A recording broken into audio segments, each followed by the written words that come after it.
Do you know what's amazing about India? That it's home to so many superb and unique destinations. And after the exciting but hectic year I've had, I really needed a good break. Honda had given me the perfect opportunity to experience the Amaze, to get out there and discover amazing India.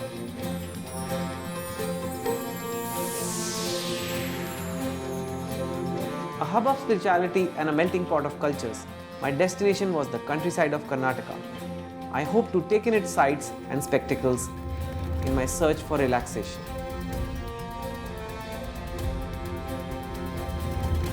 People start journeys in different ways. A good start for me is a great meal. That little slice of comfort before you slip into the unknown.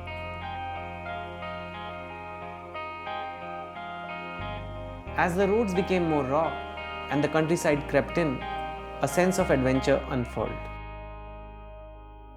My first stop, Chennakeshwar Temple. Built in the 10th century to celebrate the Lord Vishnu, the temple continues to be the heartbeat of Belur.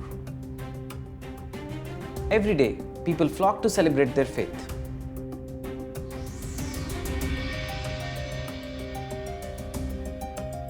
As a storyteller, I'd love to have deciphered the words etched into the temple walls.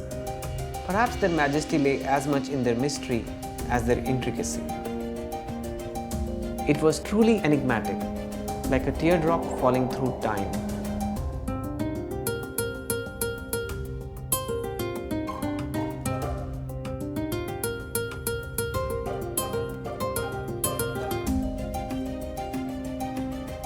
The one thing that became clear as I drove deeper into the heartland of Karnataka was the resolve and willpower of its people. Their desire to wake up every day, to sell their goods in a market or throw fishing nets out is not to survive, but to really thrive. It's a sense of pride, not fueled by some false self-image, but just the will to succeed. And at the summit of these 700 steps lay a monument to this struggle, the Shravanabelagola temple. The temple celebrates Bahubali, whose ego initially stopped him from achieving enlightenment.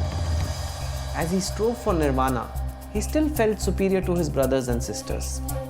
He stood meditating for 20 years as vines encroached him, dust enveloped him, but his pride continued to infect him.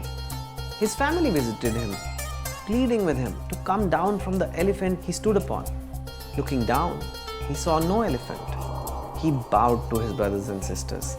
The divine light blessed him. As a memorial to him, the Jains built this temple, housing a 57-foot monolith of Bahubali. As I reflected on the tale of Bahubali, I was compelled to ask, what is it we are living for? Life should be simpler, more spontaneous.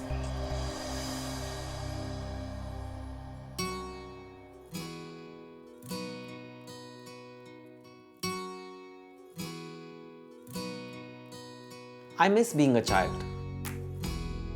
As a child, you live with no fear. You don't care about what people say, or careers, or job interviews. And that's the purity of spirit I pine for. It's so elusive.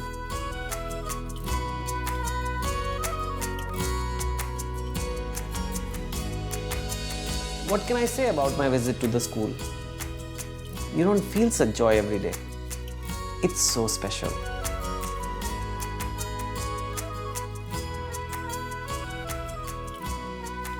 Prior to my journey, I knew there was one place I had to visit, the village of Shettihalli.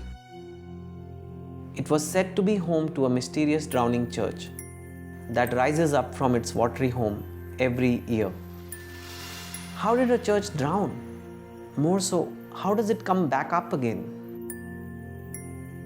Father David became my guide.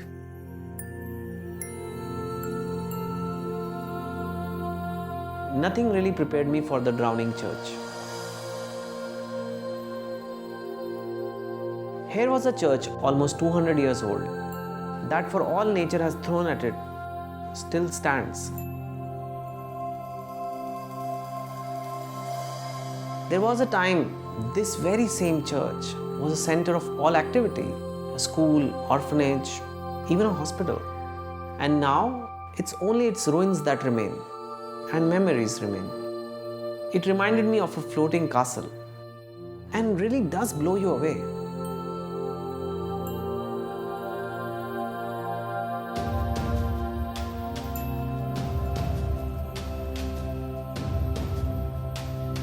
As I said my goodbyes to Father David, my adventure came to an end. Yes, I came looking for an escape, but the stories I heard and the people I saw, that was the true reward of this trip. They're worth for life. It's awesome. It's time to discover amazing India in the Honda Amaze.